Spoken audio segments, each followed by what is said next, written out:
Hello, ladies and gentlemen, and welcome to another episode of the Reading Corner with MooseChangerPat. That's me, in case you're wondering. Today we're reading Chapter 13 of Queen of Sorcery by David Eddings, and as always, you should support the original work by buying the original book. Chapter 13. It took them 3 days to pass through the forest of Vordu. Geryon, remembering the dangers of the Erendish forest, was apprehensive at first and watched the shadows beneath the trees nervously. But after a day or so with nothing out of the ordinary occurring, he began to relax. Mr. Wolf, however, seemed to grow increasingly irritable as they rode south. "They're planning something," he muttered. "I wish they'd get on with it. I hate to ride with one eye over my shoulder every step of the way." Geryon had little opportunity along the way to speak with Aunt Paul about what happened to the crazy monk from Martaran. It seemed almost as if she were deliberately avoiding him. When he finally did manage to ride briefly beside her and question her about the incident, her answers were vague and did little to quiet his unease about the whole affair.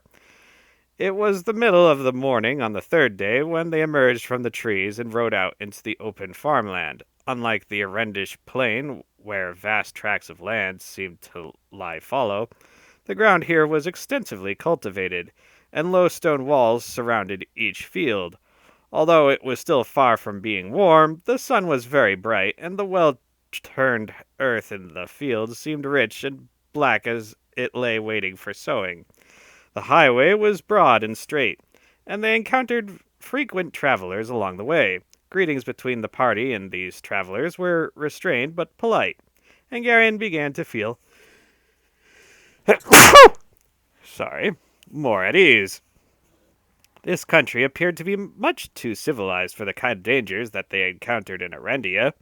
About mid-afternoon, they rode into a sizable town where merchants in variously colored mantles called to them from booths and stalls which lined the streets, imploring them to stop and look at their merchandise. "They seem almost desperate," Dernick said. "Talnidrins hate to see a customer get away," Silk told him. "They're greedy." Ahead, in a small square, a disturbance suddenly broke out. A half-dozen slovenly, unshaved soldiers had accosted an arrogant-looking man in a green mantle. "Stand aside, I say," the arrogant man protested sharply. "We just want a word with you, Lember," one of the soldiers said with an evil-looking leer. He was a lean man with a long scar down one side of his face. "What an idiot," a passerby observed with a callous laugh. "Lambor's gotten so important that he doesn't think he has to take any precautions." "Is he being arrested, friend?" Dernick inquired politely. "Only temporarily," the passerby said dryly. "What are they going to do to him?" Dernick asked. "The usual." "What's the usual?" "Watch and see. The fool should have known better than to come out without his bodyguards." The soldiers had surrounded the man in the green mantle, and the two of them took hold of his arms roughly. "Let me go," Lembor protested. "What do you think you're doing?" "Just come along quietly, Lembor," the scar-faced soldier ordered.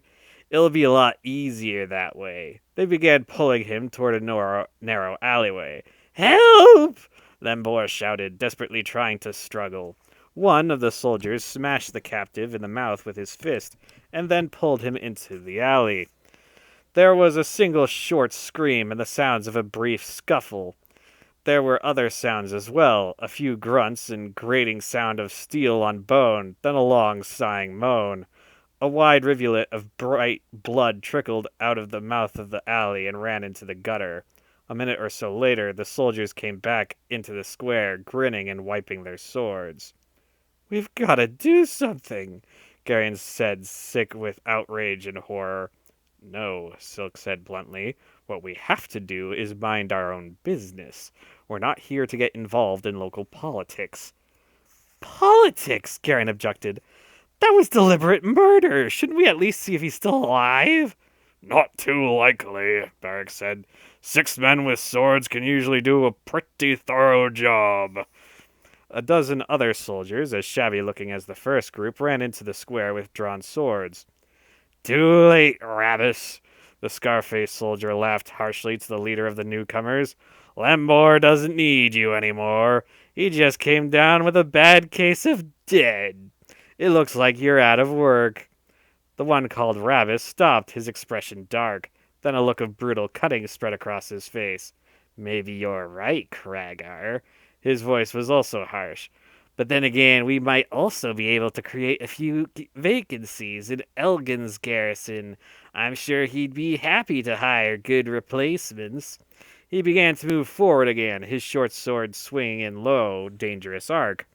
Then there came the sound of a jingling trot, and 20 legionnaires in double column came into the square, their feet striking the cobblestones in unison. They carried short lances, and they stopped between the two groups of soldiers. Each column turned to face one group, their lances leveled. The breastplates of the legionnaires were brightly burnished, and their equipment was spotless. All right, Rabbis, Krager, that's enough, the sergeant in charge said sharply. I want both of you off the street immediately. These swine killed Lembar, Sergeant, Rabbis protested. That's too bad, the sergeant said without much sympathy. Now clear the street. There's not going to be any brawling while I'm on duty. Aren't you going to do something? Rabbis demanded. I am, the legionnaire said. I'm clearing the street. Now get out of here. Suddenly, Rabbis turned and led his men out of the square. That goes for you too, Krager, the sergeant ordered. Of course, Sergeant, Krager said with an oily smirk. We were just leaving anyway. A crowd had gathered, and there were several boos as the legionnaires herded the sloppy-looking soldiers out of the square. The sergeant looked around, his face dangerous, and the boos died immediately. Dernick hissed sharply. Over there, on the far side of the square, he said to Wolf in a hoarse whisper. Isn't that Brill? Again? Wolf's voice held exasperation. How does he keep getting ahead of us like this? Let's find out what he's up to, Silk suggested, his eyes bright. He'd recognize any of us if we tried to follow him. Leave that to me, Silk said, sliding out of his saddle. Did he see us? Garen asked. I don't think so, Dernick said. He's talking to those men over there. He isn't looking this way. There's an inn near the south end of town, Silk said quickly, pulling off his vest and tying it to his saddle. I'll meet you there in an hour or so. Then the little man turned and disappeared into the crowd. Get down off your horses, Mr. Wolf ordered tersely. We'll lead them.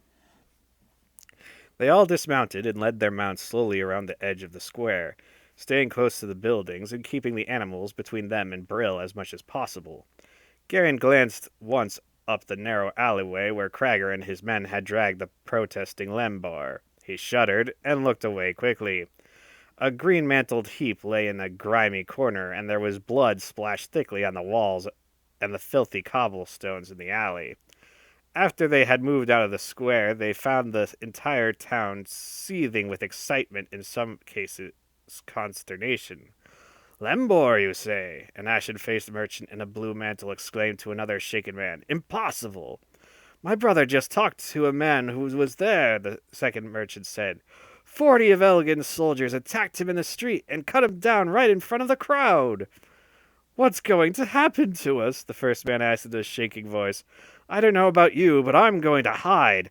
Now that Lembor's dead, Elgin's soldiers are probably going to try to kill us all. They wouldn't dare.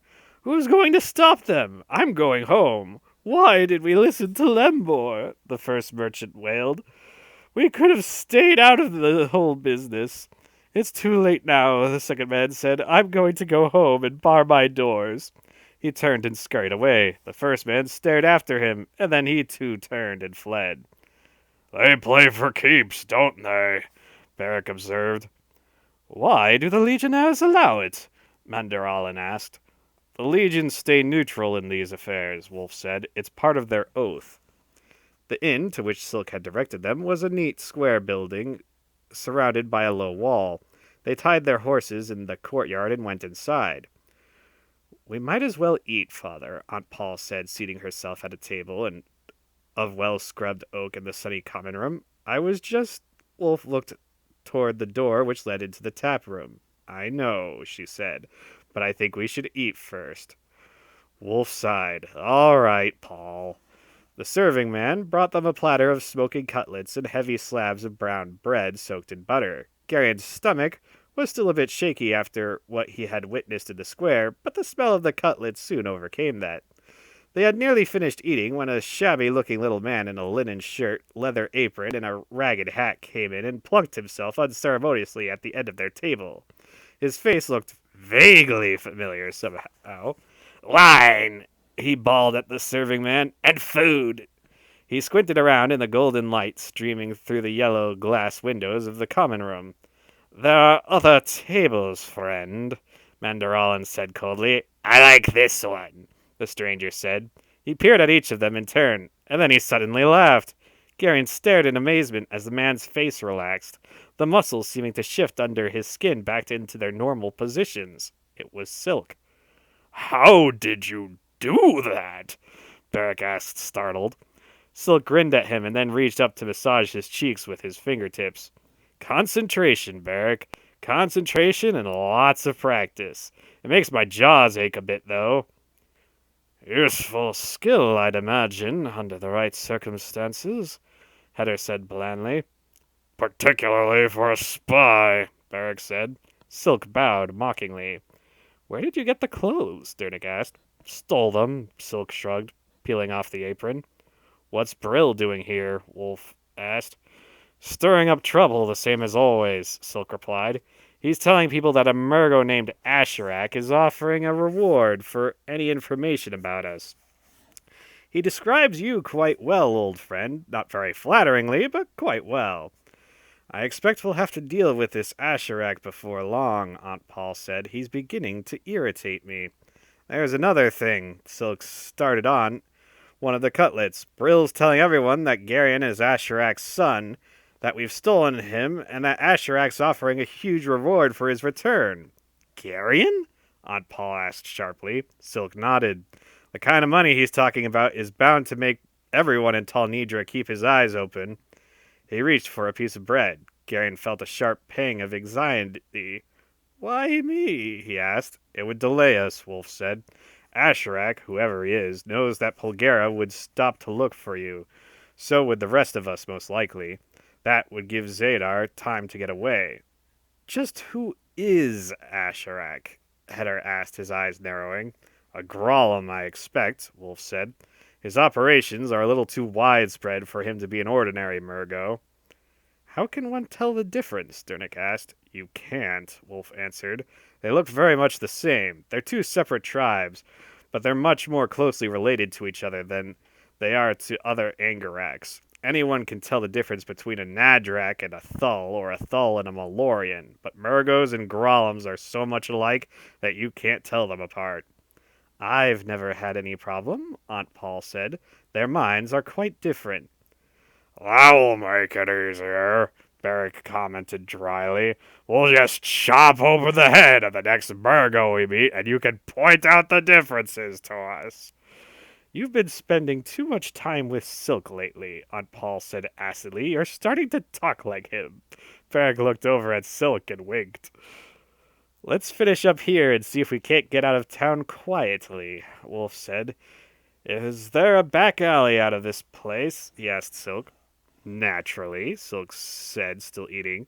Are you familiar with it? Please, Silk looked a little offended. Of course I'm familiar with it. Let it pass, Wolf said.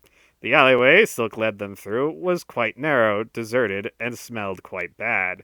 But it brought them to the town's south gate, and they were soon on the highway again. A little distance wouldn't hurt at this point, Wolf said. He thumped his heels to his horse's flanks and started off at a gallop. They rode until well after dark. The moon, looking swollen and unhealthy, rose slowly above the horizon and filled the night with a pale light that seemed to leach away all trace of color. Wolf finally pulled to a stop. There's really no point in riding all night, he said. Let's move off the road and get a few hours' sleep.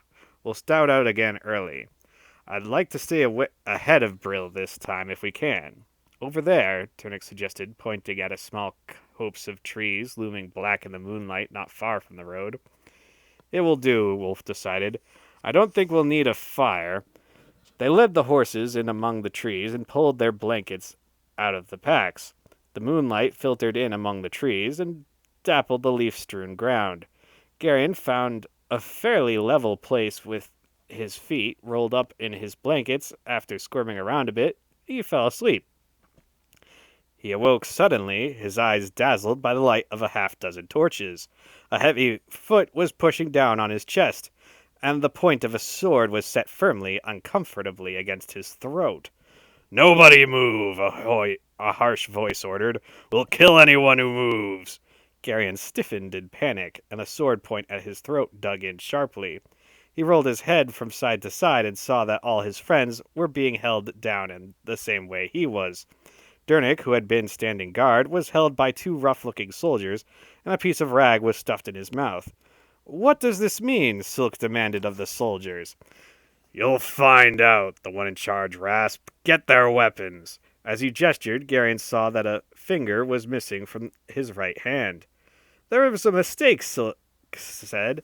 "I'm Radek of Baktor, a merchant, and my friends and I haven't done anything wrong." "Get on your feet," the three-fingered soldier ordered, ignoring the little man's objections. "If any one of you tries to get away, we'll kill all the rest."